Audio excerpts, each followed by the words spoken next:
Thank you guys for coming. I'm glad that you guys were able to show up. I'm Chelsea. I'm a prophetic singer on the Incense prayer team. And for the past a little over 2 years, our prayer team has been growing. And because of that, we've started to realize that we needed to develop a new format in order for the whole room to be engaged and united 100% of the time. So in that format, we have 2 main voices, which is the prayer leader and the prophetic singer. And the prayer leader is a person who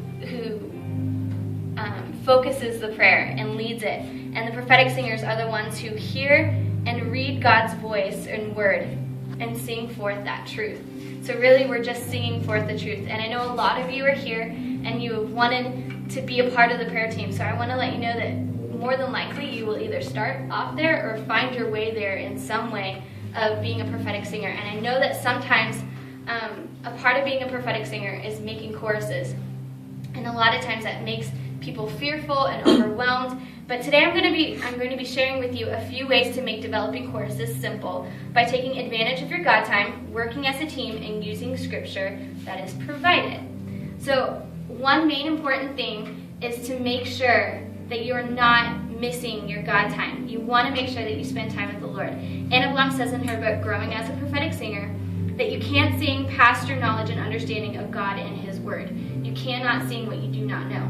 So make sure that you're spending time with the Lord, because that is where He gives you revelation. That is where your vocabulary of when you do make choruses, your vocabulary will grow. So make sure that you're spending time with the Lord.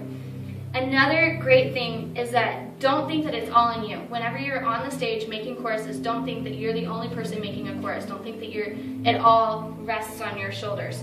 You have other voices, you have the prayer leader and all the other singers who are feeding you phrases and words. So make sure that you are feeding off of them. Mike Bickle says in one of his sermons that, as it says in Scripture, 2 heads are better than one. The same applies when singing prophetically. If 2 heads are better than one, then use the other heads around you.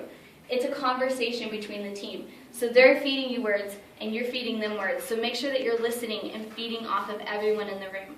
Another important thing is that the prayer leader has already given you a scripture. So make sure that you're using that scripture. Don't think that you have to be so creative that you stray from the scripture or think that you cannot use the scripture, because if you think about it, scripture is literally already pre-written lyrics to a chorus. So make sure that you're using scripture, and you can sing it word for word. You cannot go wrong by singing scripture. So most likely, all of you will be a part of the prayer team, and most likely you will end up being a prophetic singer at some point. So make sure that you're not being overwhelmed with being a prophetic singer. You want to make sure that everything is going accordingly. So what makes it easier? It's easy to be overwhelmed with the pressure of making choruses, but if you spend personal time with God, work with your team, and use the scripture provided, developing choruses will be easy and a lot less scary.